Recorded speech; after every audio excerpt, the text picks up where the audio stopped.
каждом куске этой земли настоящая память о людях и подвигах, которые они совершали, чтобы с гордостью поколения носили Георгиевскую ленту и каждый год 9 мая отмечали День Победы. В далеких 40-х в небе над Малгобеком 7 летчиков, которые были по национальности грузинами, боролись с фашизмом и отстаивали мир Советского Союза. И вот спустя 80 лет со дня Великой Победы здесь открывают восстановленный памятник павшим в ходе Малгобекской стратегической оборонительной операции в битве за Кавказ.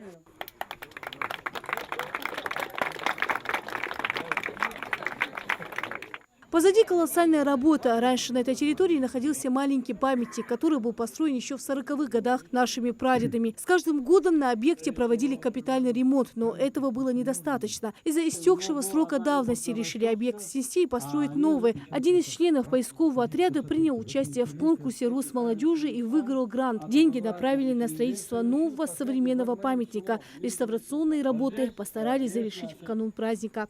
Таких проектов у нас много, мест, именно где падали наши советские летчики, падали самолеты. Эти проекты мы будем дальше тоже реализовывать.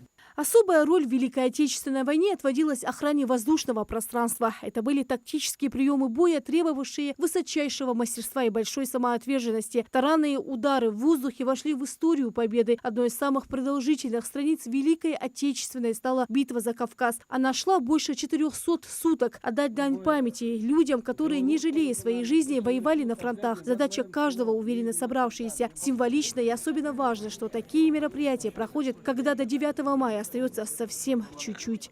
Погибло 5 летчиков грузинской национальности. И сегодня мы открываем один из этих памятников. Пофамильно все установлено, но вот откуда они, где они были, как они были, вот эта работа продолжается. Эта работа имеет очень важное значение. И самое главное, что вы видите, сколько молодежи, это чтобы привлечь этих людей к этому знанию, к истории своей страны, в духе патриотического воспитания. А вы знаете, какое, важное значение воспитание подрастающего поколения передает и президент Российской Федерации Путин, и наш глава Республики Калиматов.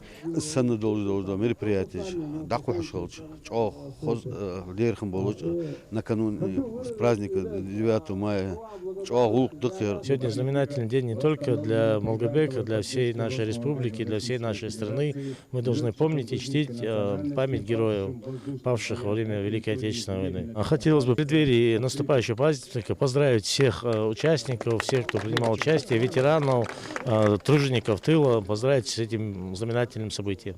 За несколько лет работы поисковых отрядов «Малгобек» и «Патриот» в рамках акции «Терский рубеж» в результате тщательной работы удалось обнаружить и поднять останки более 200 советских солдат и сделать перезахоронение. Специалисты находили медальоны с именами погибших бойцов, которые они оставляли на фляжках или на бумагах, завернутых в гильзу патрона. Личности многих солдат удалось установить. Сделано все возможное, чтобы найти родственников и провести похороны на родине погибшего. Эта работа не останавливается ни на минуту. Как говорил Суворов, война не закончится до тех пор, пока не будет похоронен последний солдат.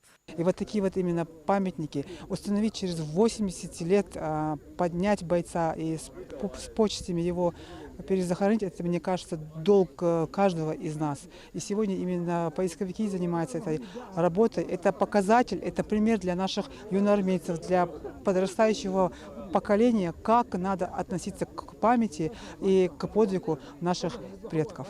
Участники мероприятия возложили цветы и посадили деревья вокруг памятника. Они будут расти и останутся здесь навсегда, как и память о тех, кому мы говорим спасибо за мирное небо и безопасное будущее. Рина Цичоева, Султан Булгучев, Магаз 24.